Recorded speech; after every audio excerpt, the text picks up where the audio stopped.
Chaps are popping. Oh, they're popping? Yeah, massively. Do I, yeah? Yeah, man, you do. Probably because I'm stressed. Is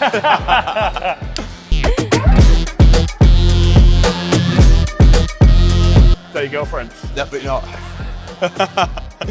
That's his other girlfriend. No, that shouldn't be on YouTube, man. Can't put that on YouTube.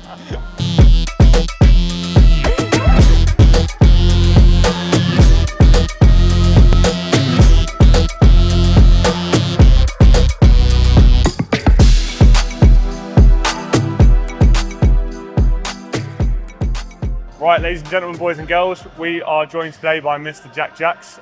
Jack, bro, I feel like we go back fucking years, don't we? When did we first meet?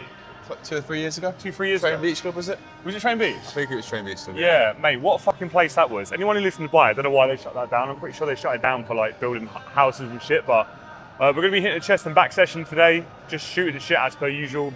Yeah, I don't know what else to say really. Anything else to add to that? It's all good, man. Just going to train some tits and some back and go have a fucking great time, mate. I can get stretch on one side. Yeah. Felt like that.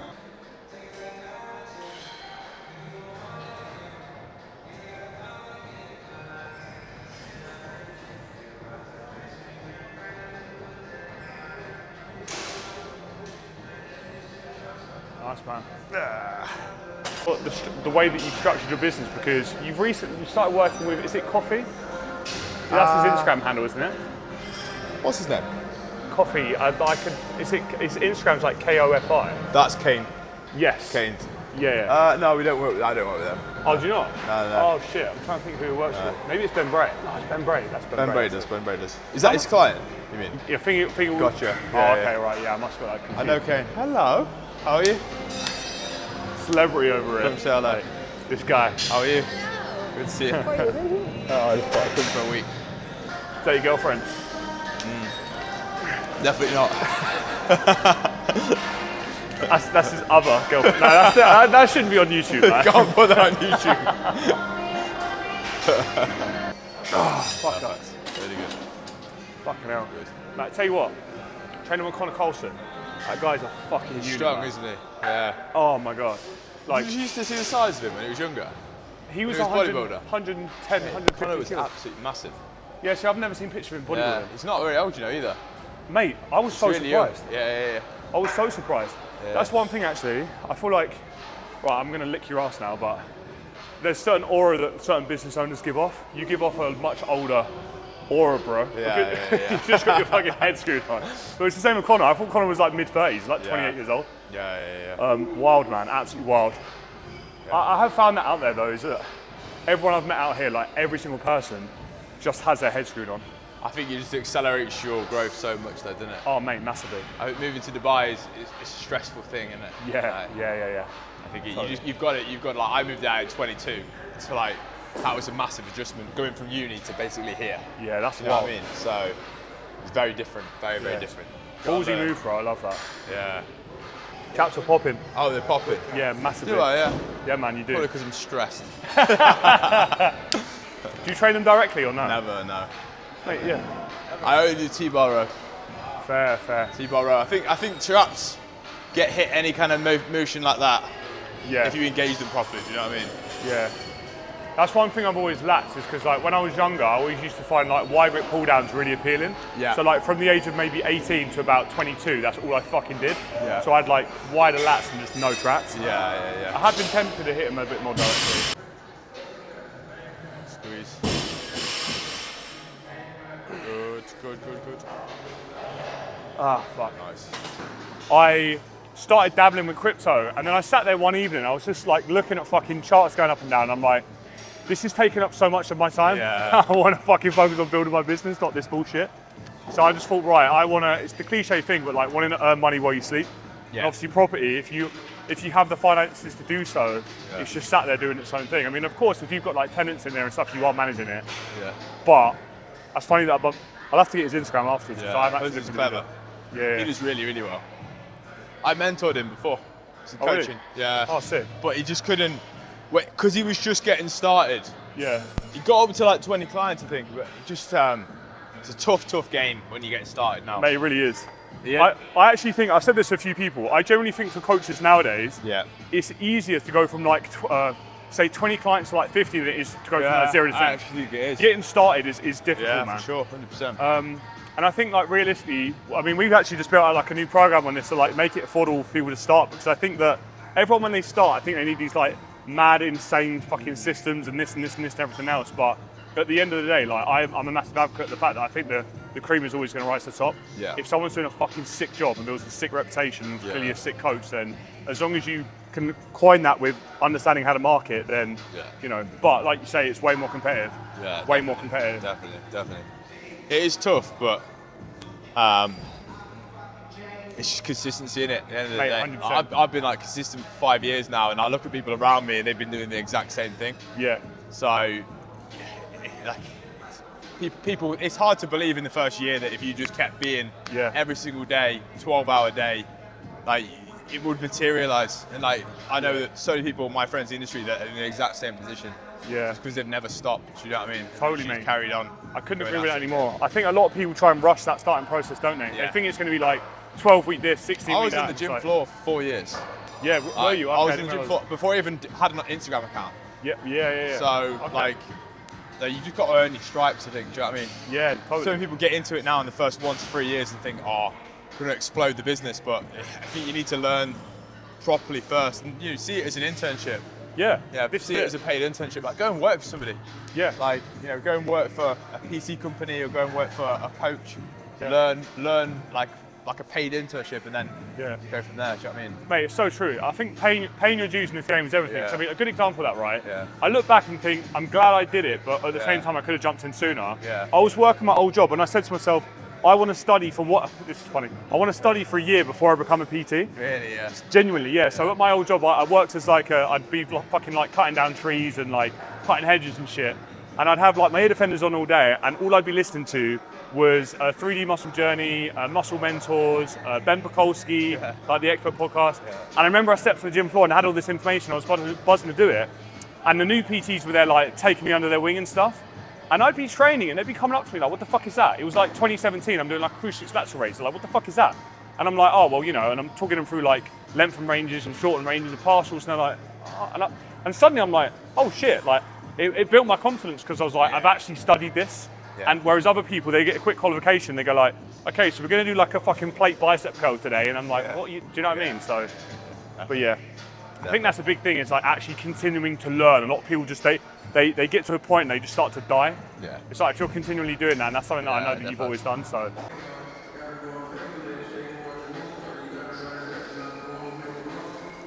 Nice.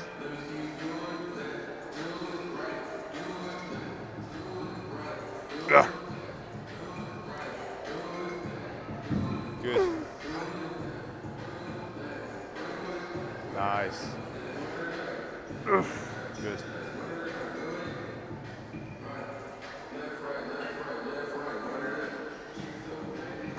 Cheers, mate.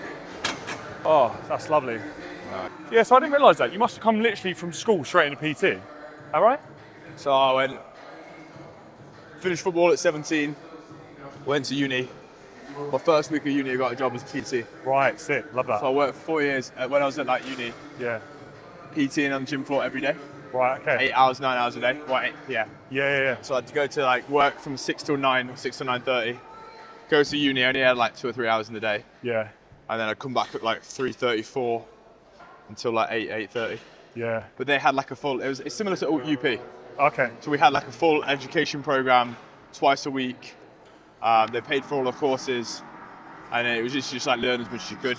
That's probably. They had their own syllabus that you worked through, and you know you had like the sessions had to be delivered in a certain way. Right. Okay. And it was all like very technical and that kind of thing.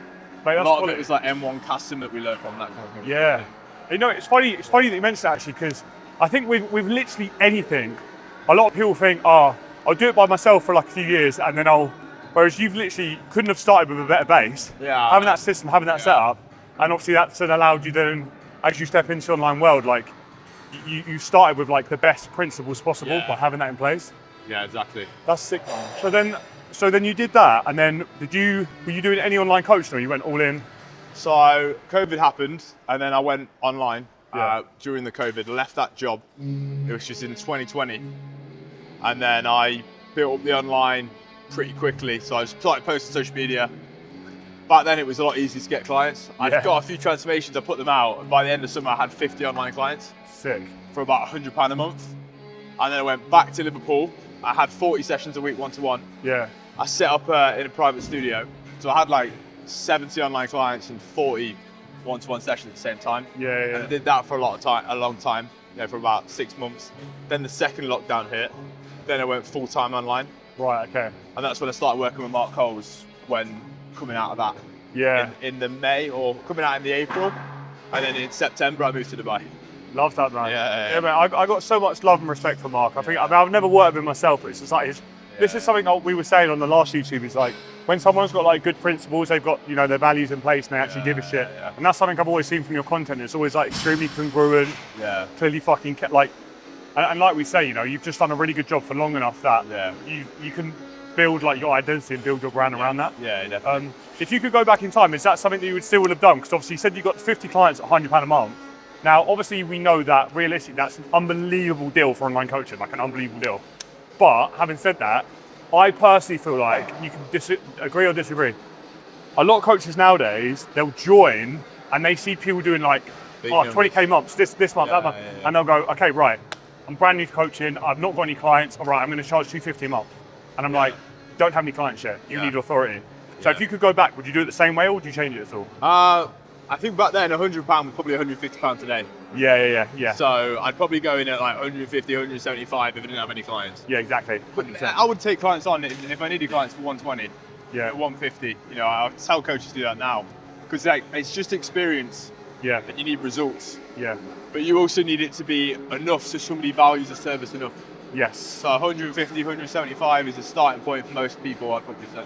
Yeah, I completely agree with that, man. Completely agree with that. And I think that like later on, it's one of those things, isn't it, where like once you've got a base of a business and a base of results and authority, then you can come online and be like, well, you can see the last 50 people's lives that have changed, hence why it's going to be the 200, the 250, whatever else. So yeah. No, I love that, man.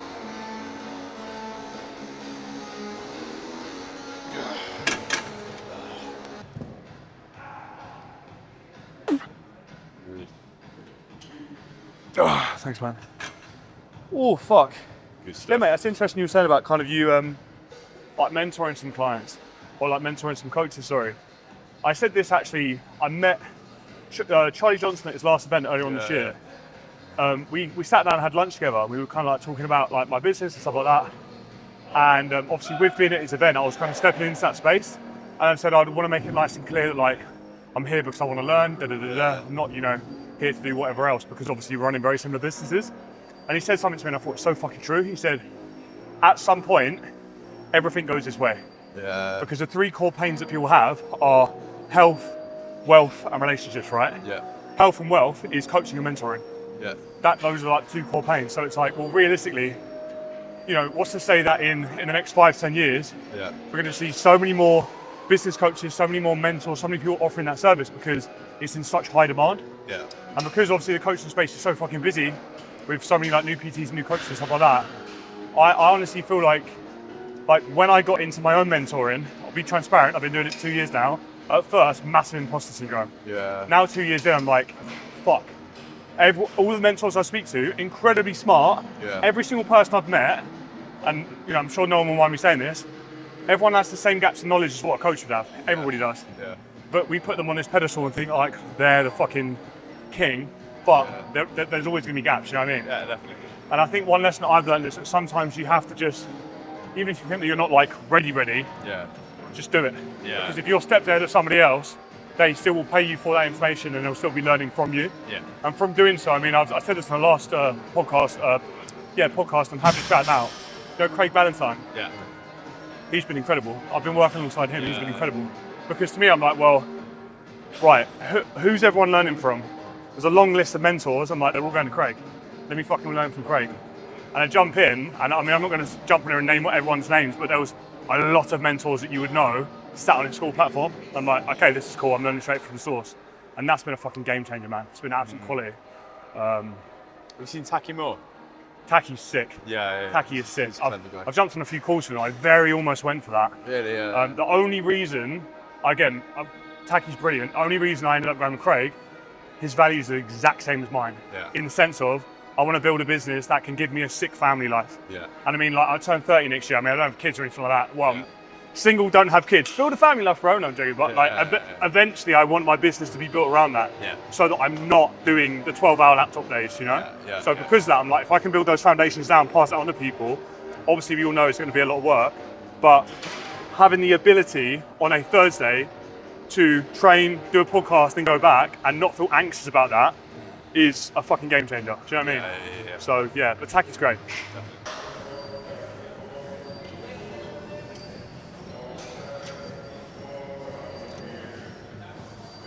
That's better.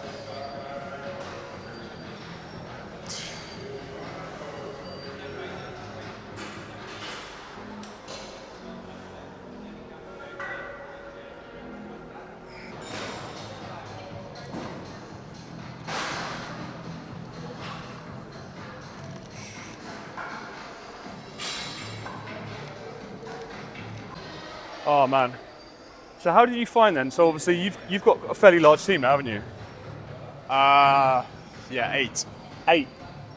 How did you find, like, because to be fair, I feel like mine and your team is pretty much the exact same size. Yeah. We got up to 8, we downsized back to 6. To be honest, actually we just got rid of 1 this week. Salesperson just left, so 7.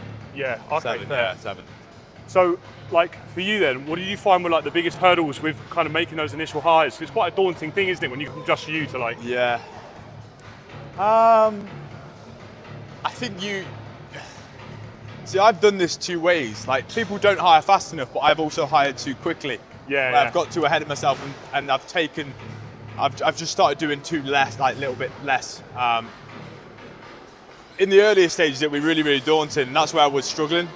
But when I made that transition, I realized, Jesus, I've got like 12 hours of time back now. Yeah. And you just realize how much like taskless stuff that you could be doing other more productive stuff on. I'd probably say that's probably the biggest thing. You just got to do it. Like, at the end of the day, like, you'll find it really hard, but that's why a mentor is so key for that. Is because that SOP or how you train somebody up is the most important part. Oh mate, 100%. That's probably the biggest thing about a business mentor is they can train you to do that. Yes. Like, the system strategies you can pick up, you can learn, but when it comes to managing a staff, KPIs, targets, SOPs, you don't realise the level of detail that you need to go into with that. Oh man. Yeah. Like, and this is the thing, because when you're going from just being a coach or just being a mentor, whatever, into hiring a team, like you've been an entrepreneur and you've been solo your entire journey, and now that you're managing other people, it's like, fuck, there's so much more on my plate here. So like something that we've added in about a year ago is something called like the A-player agreement, and it's literally like the first fucking day we jump on the call and it's like, right, every single day these are your SOPs and KPIs, your weekly ones, your monthly ones, your quarterly ones, like this is the vision for the business, these are our values, this is what we stand for within the industry. And like, if I do fucking anything, my team are the first people to hear about it, because what I used to do before is I'd be like, oh, well, that's my personal assistant, so I'll just mess her as and when. And this was like 2 years back. I'd look at that and she'd be doing things behind the scenes, and I'm like, she doesn't even know the amount of calls I've got this week, she doesn't even know like what our new launch, like there'll be certain things that like just weren't congruent. Whereas like now, for example, before we came out, I mean, I got up at 5, and that first, like, once I've kind of set myself for the day, that first 30 to 45 minutes, it may be a 2-minute loom or a 5-minute loom, it might be a paragraph, it might be longer than that, it might be a document, but the way I see it, and this is how I kind of like decompartmentalize that, right? Well, I don't know. In my brain is, right, if my only job was this and I was telling myself, what would I tell myself? Yeah. And like, let's say for example, it's like a sales rep or whatever it may be. It's like, right, let's make sure they have all the fucking information so that they can do their job as good as I would do it, if not better. Do you know what I mean? So it's almost like hyper-fixated on that. And although that does like take half an hour out of my day each day, that half an hour saves us time, saves us energy, makes us money. So it's like, it's such a worthy investment to do that. But I think that's where most people fuck up, is like you say, you'll hire someone, then it's like, oh, that's their job. It's like, yeah, it is their job, but are you actually managing them properly? But then on the flip side of that, I've seen a lot of coaches who then micromanage. They'll hire like a VA or a setter, and it's like, say this, say that, do this, do that, don't do this. And the person's just fucking anxious to do their job. But yeah. I think the thing with a setter is have a daily meeting. We've got one between 2 and 3 every day. I have 4 setters full time, and we will have the meeting there, and I'll get them to bring up on the screen what went well, what they struggled with, one conversation they booked, one conversation they struggled with, one conversation that, you know, that they could have helped differently, or they posed a call and didn't work. That's the biggest thing I would say, is like have that hour on Zoom with them, and go through each individual one and praise them, you know, in front of each other. And then also, you know, constructive criticize as well. And then you'll learn, even if one person makes a mistake, all three learn at the same time. Do you know what I mean? Love that. So you do that every day between 3 and 4? Yeah. In the initial, because like we've just restructured the whole system, so that'll be 5 days a week. Do that for a month, then it'll be 3 days a week, and we'll probably keep it at 2 or 3 days a week. I love that, man. I see so many, you'd be amazed. I see a lot of coaches, I mean, I won't name a name, but we had a coach join on board recently, and she's already hitting 13K months from joining, and she wanted to like kind of double that. And I was like, right, let's look at your internal structures. And I was like, right, when are your team calls? She's like, oh, they're ad hoc, but on average once a month. I'm like, imagine talking to your staff once a month. You know, and I think realistically, the reason we do that is just because you get comfortable and you just allow things to slide. But like, one of the things that we got, this is gonna sound really, I was gonna say the word gay, I don't think I can say that on here, but I've said it now. I like to learn my team's like love language. Like, how do you want to be appreciated? Is it more one-to-one, or is it more like part of a group? Like, how do you learn best? Like, what kind of level of detail do you need? Like Matt, I'm going to shout him out on here. Matt, you're a fucking killer, bro. This guy Matt, like, I'm fast. This guy's retarded fast. Like, everything's done yesterday.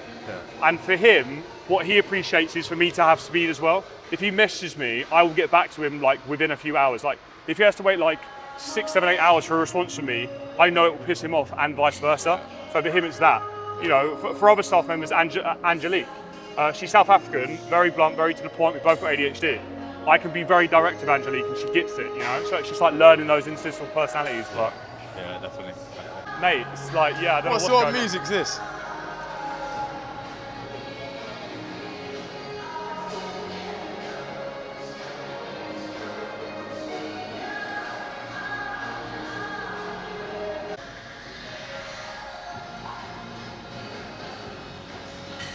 Nice.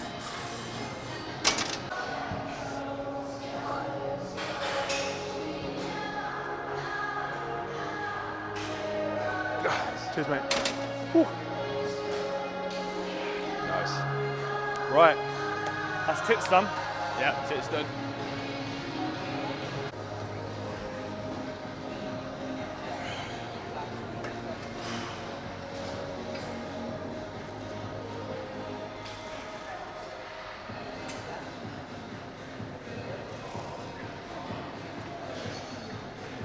I've made like such bad mistakes, like in terms of who I've hired.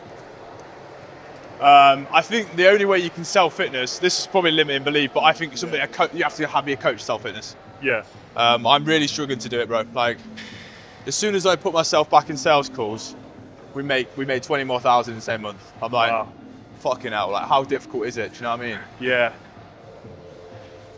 But then you've got no life again. This is the tricky I've had the thing. best life for a year. Yeah. But I haven't been making much profit. Yeah. But now I've got great profit but no life.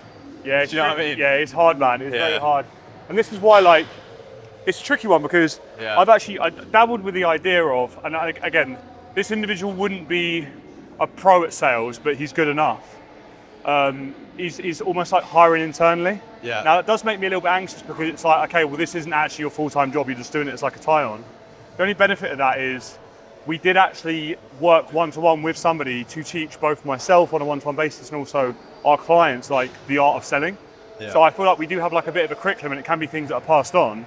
But I personally feel like with kind of selling, like you said, unless someone like really understands fitness or coaching or like the business, there's always going to be that's like... One of my head coaches, Jen, is now going to do it. He's starting next week.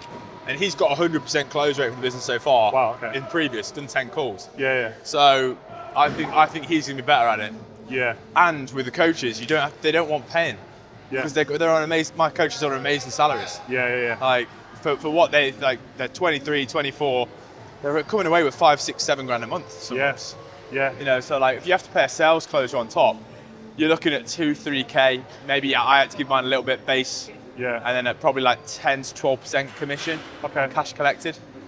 And then if you take it monthly, you're gonna probably have to increase that, which we did to like £80 for a sign up. Yeah. So you're losing your profit margins. Yeah, I get that. So it's a tough one. Like scaling your business upwards gets really hard. And this is the interesting point because I've had conversations with coaches in the past where we would almost, obviously very situation dependent, but almost have a conversation with somebody and say like, right, is it worth you pushing this next like layer of your business just now because of looking purely at the profitability of the business. Yeah. Because I think it's like a great example of that is a friend of mine got posted online recently for hitting 100k a month. And I had a conversation about it and I was like, that's incredible. Like, you know, we had a little bit of chat behind the scenes. And he said, realistically, although this is still incredible, he's like, realistically, I'm taking home about 25 to 30k that. And I'm like, that is incredible, but at the same time, you're running at like a 25% profit margin. Which I keep my business minimum now 60% profit margin. Yes. So like, I'm not going to spend more money on ads. Yeah.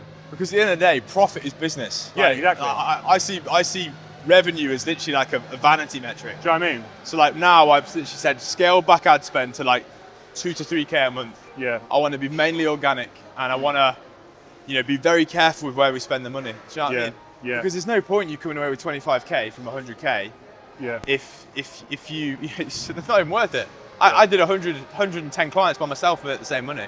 Yeah. My business has got double now, and you know, done that, and you know, I'd rather have, you know, the profit there. Do you know what I mean? Definitely. I think that 100%. boils into being like an efficient business, isn't Yeah, it? Like, you know, coaching 110 clients by yourself. Yeah. I have coaches right now that have hit 30 and they're like, right, I need to make my first hire. Yeah. Like, if you improved your efficiency, you could check in with 30 people in one day. 100%. You know? Yeah.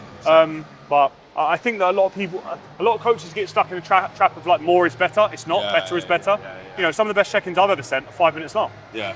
And they got exactly what they needed. I built that rapport. They understood the kind of process of it. And all you then do is then, right, now let's touch base this evening and ensure that all the information gathered is you know, what's required. And then again, you touch base later on in the week. But you know, I think it's very easy to kind of sit on a check-in and be like, right, let me write all these notes, let me plan everything out, let me go make the fucking changes, let me go over to this other different thing, and then before you know it, you're spending 45 minutes on one fucking check. Yeah, exactly. But yeah, so true. That's why I still coach 60 clients, bro. Do you know what I mean? Like, yeah. it's straight up. Made that myself. Do you know what I mean? Really? Yeah, 100%, man, 100%. You know, like it's admirable, but it's just looking at the bigger picture, isn't it? Like, but now it's one thing I would say is when you see stuff like that, it's quite eye-opening for a lot of people because I think that a lot of people in this game just play far too small. You know, they'll be like, oh, I've hit my first 4k month, I've hit my first 5k month, and then that's like the pinnacle of their existence. Instead of like, now, why did you actually start the business in the first place? Like, what's the impact you want to make? Like, my team know when they join on board, our whole thing, our whole ethos could be summarized in one sentence. We want to improve the industry as a whole. We want to have people being better coaches, running better businesses, you know, like essentially getting to a point whereby someone leaves and the quality of the way that they run their business is just far fucking surpassed where they were beforehand. And you can't quantify that in a number. It's more of like a feeling. Yeah. And it's why when success is a feeling, not a number. 100%, mate. 100%. And that's why when everyone leaves, I'm like, right, let's jump on the call and give you an offboarding call so you know what the fuck to do. And that's why, thankfully, you know, from giving someone like a really good offboarding experience, we've had a shit ton of testimonials recorded because they were like, I really enjoyed that. That was good, and it was nice to look back on. And that for me is like, I've picked that up from a few mentors in the past where, like obviously you were saying about like mentor that you worked with for a few years. It's just like, how do you want to be known in the industry? You know, I want to be someone who actually made a fucking difference, and because of that, I want to just. It's just for me anyway. I know it's not all about service, but that's how my brain thinks. It's service. Yeah, definitely.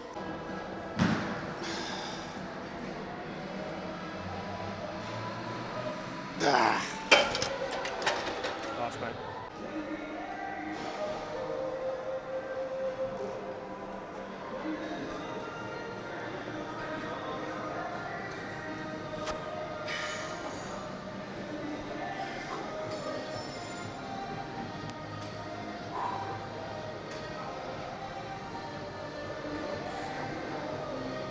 Good.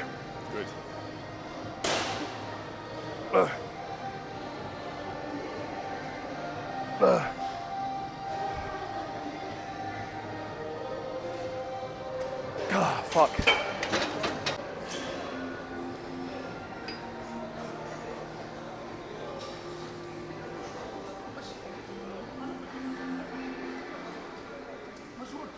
Nice, mate.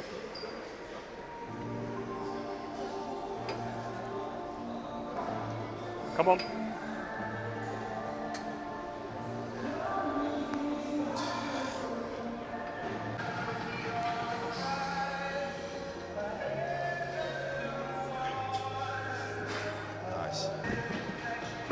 Nice. Get two. Good. One more. Oh, bro. Mate, that's the most I felt my lats in. Felt was amazing, isn't it? Yeah.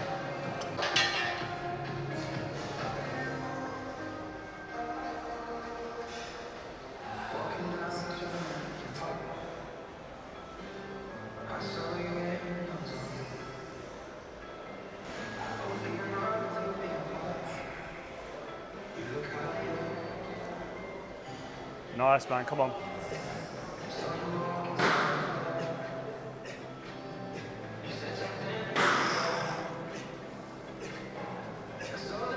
Good, come on, that's still you. You got another there, bro, let's go. In.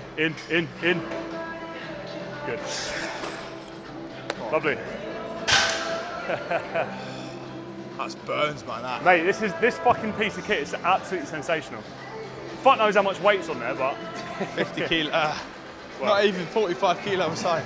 Yeah. I used to do that for like 80 kg like that. Yeah. But the feel on that is so much better. Oh, mate, 100%. I honestly feel like to be a member of this gym, you just need to know like really good algebra because that's just retarded. Fuck me. Keep going. Come on. Nice.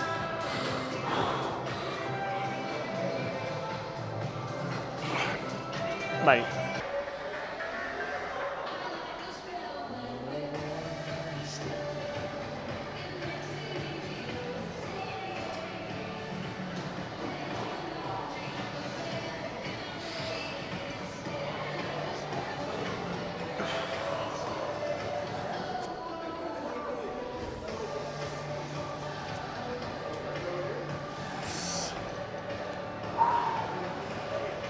Nice.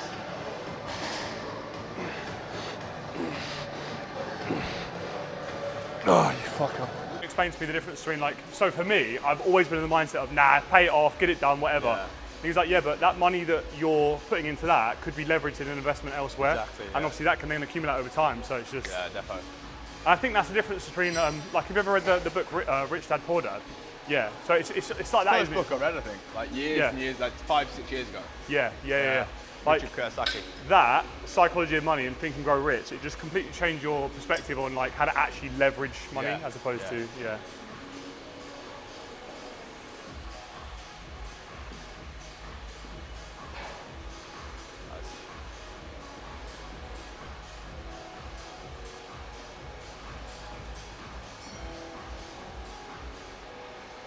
Like, I mean, you're renting a marina, aren't you? What's the mate, sorry? You're renting a marina. Yeah, for sure, 100%. Do you reckon you would ever get a mortgage? Yeah, I would.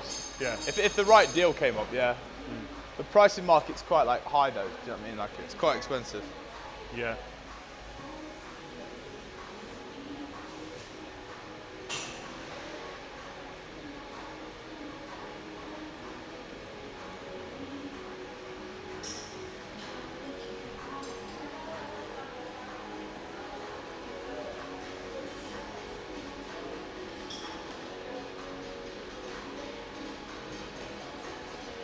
Three and a half years ago now. Okay. September, 3 years ago. Fair. And how did you find like finding your, because you moved here by yourself, didn't you? So I moved out here for a month with one of my friends, but then we split apart after a month because he was a mindset coach. Right, okay. He wanted to move like in Denmark Hills too, and I wanted to stay in Marina, so I just did my own thing then. That's fair. Yeah, but my mate River moved out 2 months after me. Right. I don't know if you know River. River's a fitness coach as well. Not sure, don't know. It's good, it does very well. He moved out here 2 months after. Fair. So he's from the same hometown. We used to train together back home. Oh, sick. Yeah. That's cool, man. So Riz's still one of my best mates, been out here for years. Yeah, so you kind of like had that foundation there from like the get-go, like you had mates here and stuff like that, Yeah, but you know loads, but I didn't know anywhere near as many people you do. Yeah, You know what I mean? it has been quite nice to be fair, because like I literally landed and the initial thought was, oh shit, I'm going to be like very singular for a long period of time. Yeah. And it's actually been the complete opposite. Yeah. I'm seeing far more people here than I used to back home. Yeah, exactly. And it's because of what we were saying earlier, like if you meet up with someone, it's like, let's go gym, let's go for a meal, let's podcast, let's do this. Whereas back home it's like, let's go pub, let's go to a rave, Yeah. So yeah, it's, but nah, it's been fucking, like people say, oh, it's great for networking. It actually is. Yeah, Like, it's so fucking good for networking. The only issue is knowing where to draw the line. Yeah. Because like, full transparency, I'm fucking exhausted today.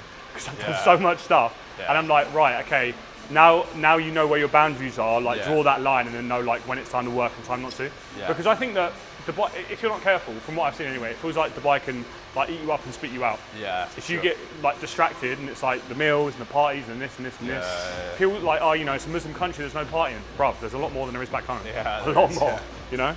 Yeah, So there is, yeah. from what I'm seeing from you here, you're literally there, and I'm like fucking trying to get back here. Do you know what I mean? Yeah.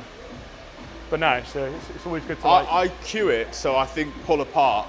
So when you Yeah. do rear delt, I think people think pull back when Yes. really it's pull out. Yeah. So if you pull out there, you won't get far back. Yeah. But if you pull back, you will. Yeah. Do you get what I mean? I think that's what I'm doing. I think Yeah, I'm pulling back yeah. and you're pulling out. Yeah. It's like when we were doing the row earlier. I was Yeah. trying to like, but because it goes so wide, like Yeah. whenever I'm doing a row, I'm almost thinking out and in. Yeah. And that just goes out. Yeah. So it's like a different cue. So But, yeah. upper back goes out, up and Yeah. out. When we used to do people in one-to-one PT, we used to say literally drive your elbows out and wide. Yeah. And they were like, what? Just drive it up? No. Because then they feel their upper back for the first time and they're like, Yeah. whoa. Do you know what I mean? Yeah, 100%. And mate, and this is the thing, like, you know, no matter how many people I train with, you always pick up like little nuggets and stuff like that. Yeah. It is always good. It is good. Mate, I tell you what, the fucking leg session I did the other day, oh my word. Yeah. I don't do supersets like ever. Yeah. And I was just like, I'm just gonna do a superset. So I decided to do, and again, it's retarded, but I was doing a Smith machine squat, supersetted with like weighted lunges. There was no need for me to do that at all. Fuck me, horrible. yeah. Absolutely horrible. Say something I did actually learn, we've started working with Christian is, you know when like you can, so finding like MEV and MRV, something that we trialed for a period of time is like working up this different muscle groups from 2 sets all the way up to like fucking 5. Yeah. And I used to look at that and be like, that's fucking junk volume, I don't want to do 5 sets or something. However, and this is something I want to get back to, bro, when I do high volume natural raises, I mean, it seems obvious, but fuck me, the growth of my delt's always like one of my weakest body parts. And I now know that when I do a lateral raise, for me, if I have a block of training for like 12 weeks, 16 weeks, however long, when I do like 4 sets, like, you know, huge difference. Yeah. But then obviously there's then the conversation of the fact that, you know, this is something that me and Kev would talk about.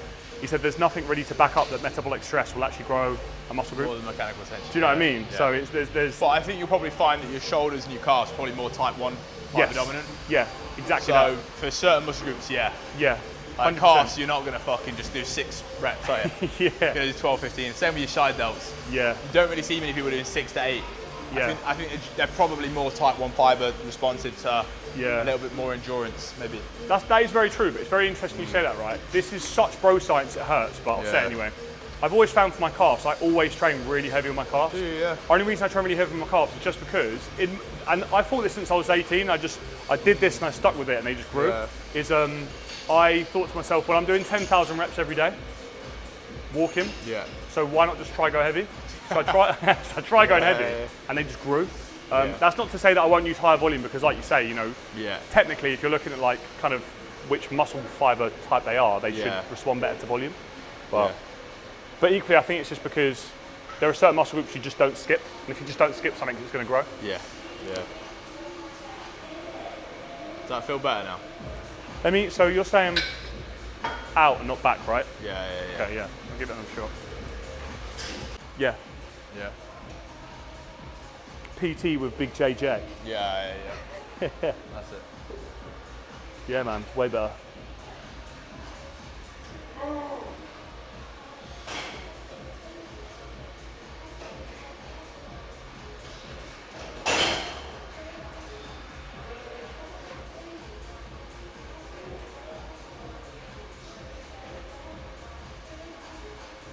I think as I've stepped more and more into the mentoring space, I'm taking less note of my education surrounding training and nutrition. Yeah, So, that's like, normal though, isn't it? Yeah, Mate, I haven't done anywhere near probably as much as what I should have done in the Yeah. last 6 months because I've just been focused on business. yeah, But I'll probably go back. Like I've got the ICM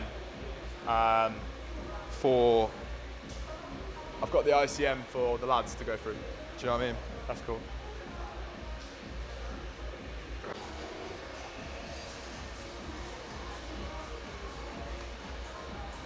So it's good.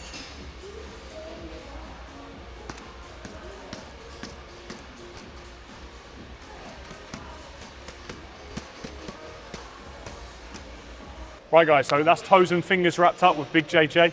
No, I'm just kidding. I hope you guys got some value from today's video. Testing back, it's not a session I typically train, but as you can see, like picking up things from Jack. And one thing I want to pass on for this, guys, whether you're a coach or a PT or whatever, is like get out of your way to train with other people, because you will always pick up nuggets of information.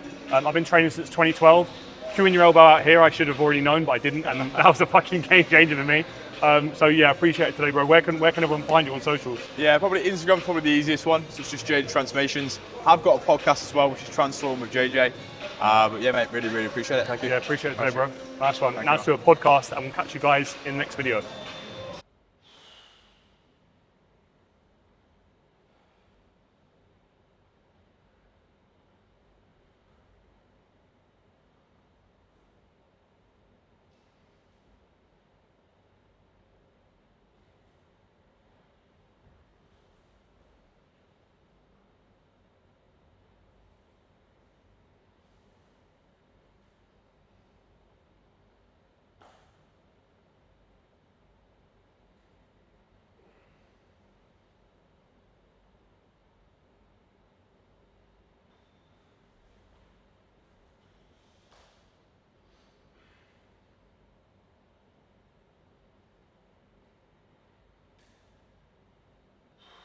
Yes, guys.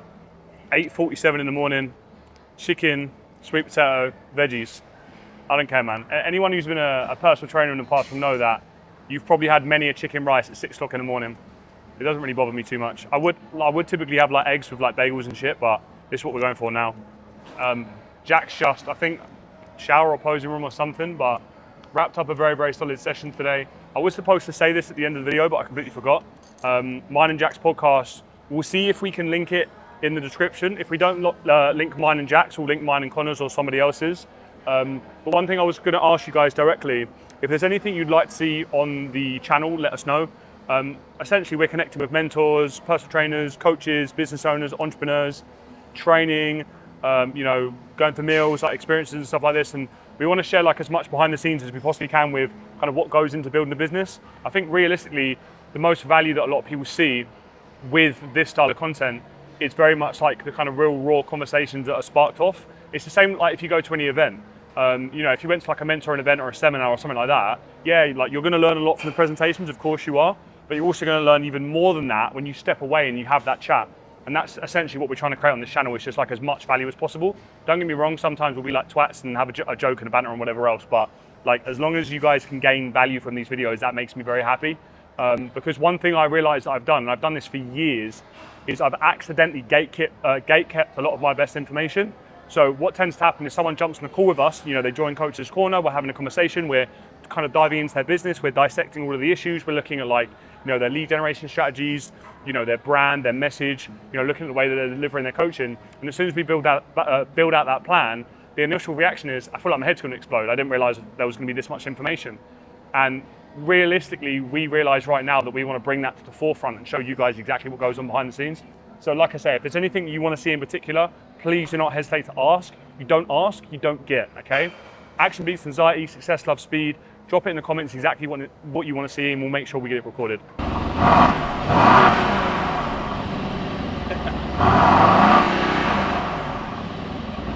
Jack casually waiting to pick up someone's mum in this. So big. Yeah. It's the biggest car. Mate, that's how I felt when I got my fucking car. I sat in it and I was like, nah, this ain't a car, this is a boat. I honestly think it's just as easy to work hard as it is to get distracted here. I've lived in kind of like South London my entire life, and I've got like a few different groups of friends. I've got some friends that are into kind of like business, I've got some coaching friends, I've got some and stuff like that. They're ravers, and they identify as a raver, and they identify as but my point is, it's almost like we were saying off camera earlier that I've been here for 10 days and it's like recorded several podcasts, several YouTubes, been to the gym, training, stuff like that. So it does really shift things quite a fair bit. Yeah. It's been a very, very tough transition to get the sales part, but I honestly think coaching, you need to educate on the call. And these people that I've hired have purely been salespeople, not even in shape. They don't can. Yeah. But I really struggle with that, and it's something that I'm teaching my coaches to do now, and I'm actually going to teach my coaches to market. Yeah. Because if I want to be, we're going to rebrand. Right guys, so just wrapped up a big morning with Jack recording in the gym, did a little bit of a podcast. Something we're certainly aiming to do a lot more of this year is just provide a lot more content, kind of like behind the scenes, more raw talk, which is actually the name of the fucking podcast in the first place. But really great to pick the brains of Jack. Actually, he's running an absolutely incredible business. So Jack, where can people find you on socials? Instagram's probably the easiest, so it's JJ Transformations. Big thank you to George as well. I do have a podcast as well, which is Transform with JJ, but I think what you're doing is incredible. I think like you are exactly what the industry needs to hear. You know what I mean? And it's so good to see other coaches preaching about standards and being the best coach, and just not about making money, which is, I know, what you're in the industry for as well, right? 100%, bro. 100%. And mate, at the end of the day, that's what, wanted to get you on the podcast, because I know you feel the exact same way. Service, standards, and we need more coaches like Jack. So mate, appreciate that today. Appreciate it. And catch you guys in the next one.